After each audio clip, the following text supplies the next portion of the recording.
If you want to dramatically improve your level of speaking and writing in English language, stay with me. Hello, this is Maddie from POC English, and in this lesson, I want to talk about something very important. The reason why many students think that their English is not good is because they don't use good words or good adjectives. They often stick to the simple adjectives like good, bad, nice, happy, sad, or simple words look, walk, or like. One way to improve your level of written and spoken English is by learning some alternatives to simple words and simple adjectives. In this lesson, that's what we're going to do.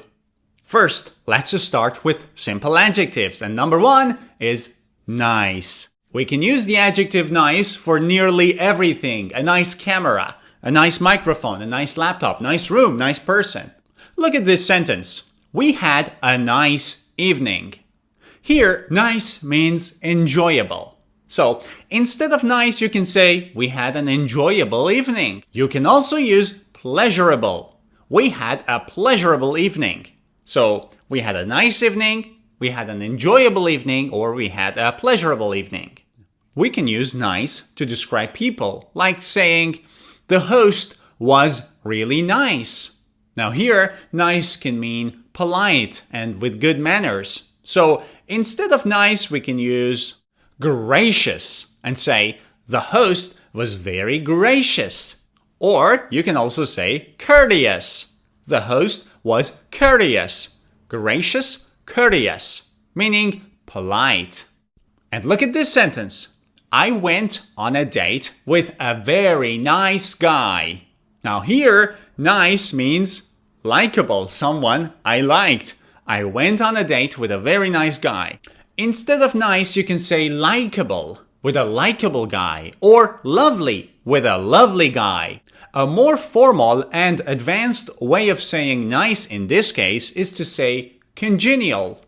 Congenial. It means friendly. So I went on a date with a congenial guy or with a congenial person to make it formal. Or another adjective is cordial.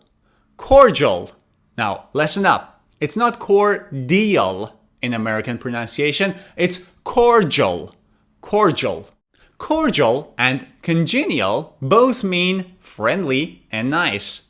So, instead of nice, depending on the meaning of nice, you can say enjoyable, pleasurable, gracious, or courteous, likable, lovely, congenial, or cordial.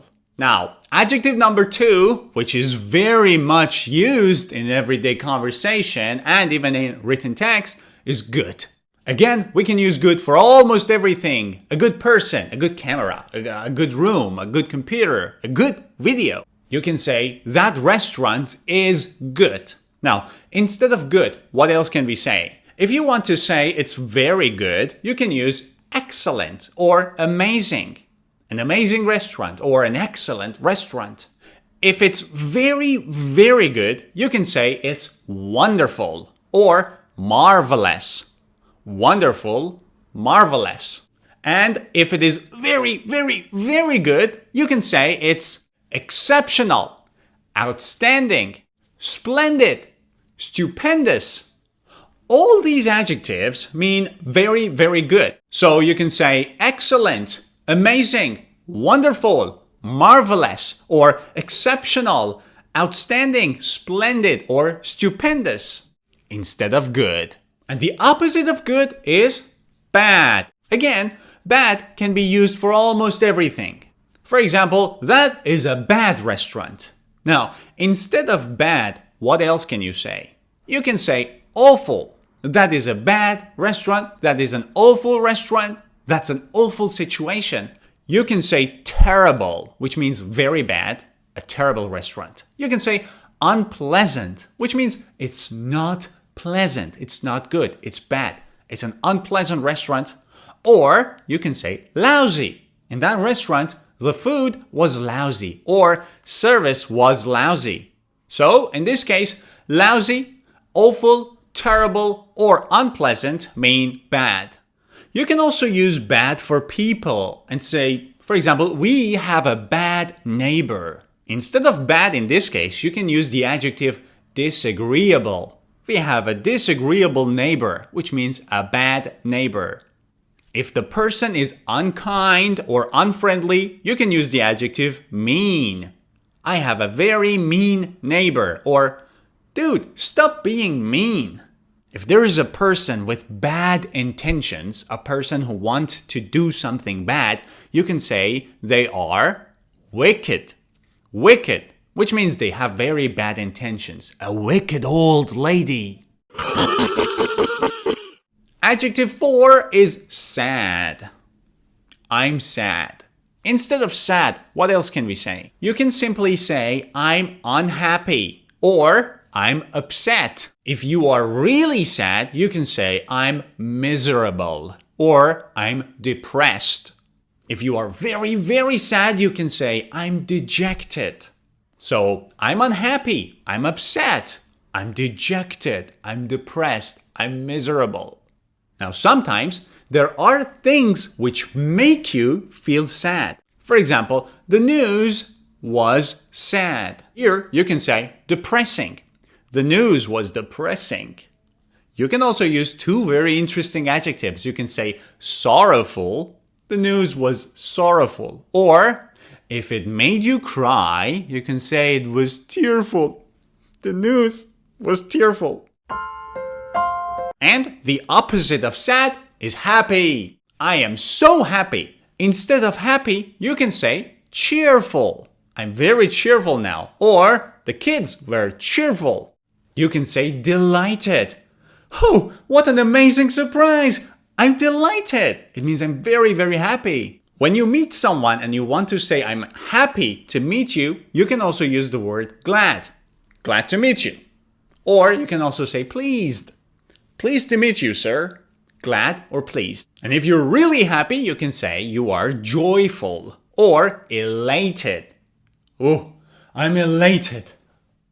Okay, we've learned some alternatives for 5 very simple adjectives. Now it is time for verbs. But before we get to the verbs, if you want to receive the summary of every video I post on YouTube, you can go to pocenglish.com. The link is in the description down below. Type in your email address and click subscribe. I post 2 videos weekly, and after posting each video, I will send you the PDF file. And after posting each video, you will receive the PDF file of the summary of that video, so you can review it. Don't forget to check the descriptions down below. And now with the verbs. And verb number 1 is like. It's something we use a lot. Even me, I use it a lot. And listen, it's not wrong to say like all the time, but I'm saying if you want to improve your English a little bit, you can learn some alternatives. We can use the verb like for people. For example, I like Tom Cruise. He's an amazing actor. Instead of like here, I can say admire. I admire Tom Cruise, or I adore Tom Cruise. I can also say respect. I respect Tom Cruise. And not just Tom Cruise, it can be used for your teacher. I adore my teacher. I admire my teacher. I respect my teacher. If you are attracted to someone, you can say, I like her or I like him. But instead of like in this case, you can also use the verb fancy. I fancy her or I fancy him. Means I am attracted to him or I am attracted to her. You can also use fancy in questions when you want to offer something. For example, do you like a drink? I can also say, do you fancy a drink? Sometimes like means that something is very valuable to you. For example, this is my thesis. I recently graduated from university and I worked so hard for it. This is of high value to me. I like my thesis. I can also use the verb treasure and say I treasure my thesis, which means I think it's very valuable to me. I treasure it. I can also say cherish. I cherish my thesis. It means it's of high value to me. You can also use these 2 verbs for your loved ones, like your mother, your father, or your family. I cherish my mother. or I treasure my family. Verb number 2 is walk. Now you might say, why should I learn some alternatives to walk? Well, I walk. You walk. We all walk in the same way. But really, do we?